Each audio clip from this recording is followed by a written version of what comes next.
Next, I'm going to be showing you a zigzag stitch. So you'll get your material in there, and I'm just going to do it on this scrap piece that I've already done. We are going to set our machine for zigzag, and it pops up with a stitch width of 3.5 and the length is 1.4. So lower your presser foot, and we're going to do a zigzag stitch.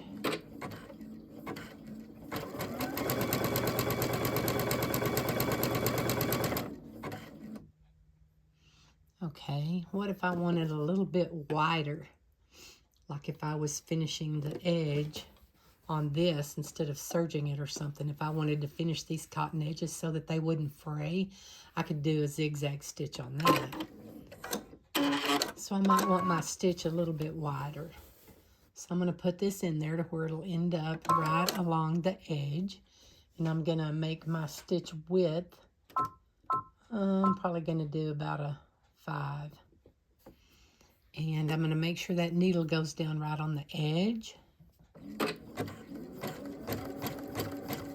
And if you don't want it that close together, you can always make the stitch length a little bit further.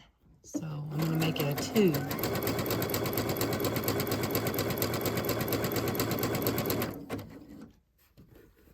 See how it's finished that edge?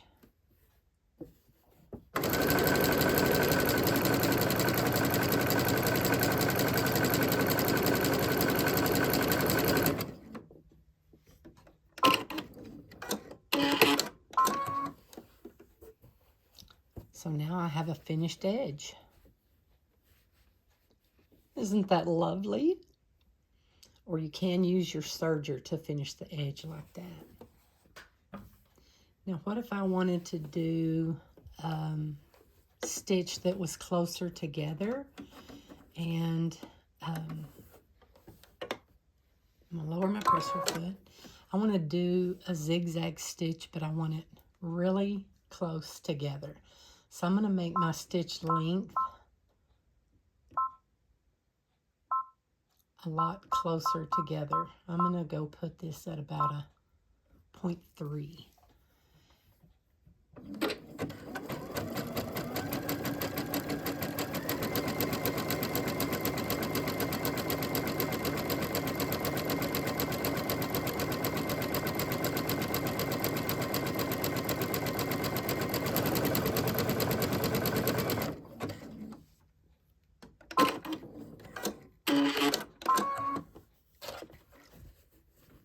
Now see, isn't that beautiful? That would be used like when you were doing applique. So I would have had like a different fabric on here with my applique cut out, and you would do that right on the edge. So if I were doing that on, and I was going around the edge, I would make sure your machine is in the needle down position. And say I'm going around a block letter. I'm going to make sure my needle down ends up on the right hand side of that. I'm going to raise my presser foot and I'm going to turn it. That way it goes back over that same stitching.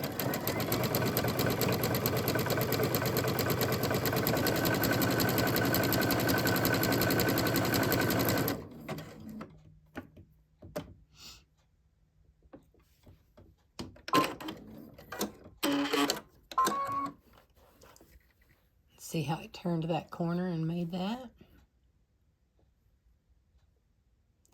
Now what if I was going around a curve? If I'm going around a pretty sharp curve, I'm going to zigzag a little bit.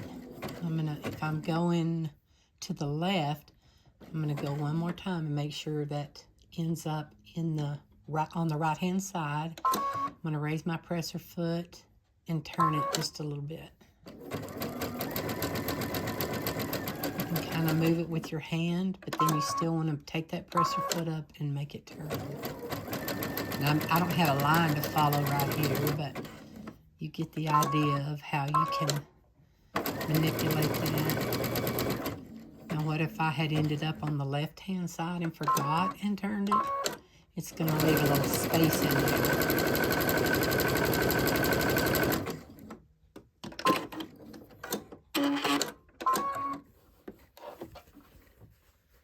So you can see where it made that curve.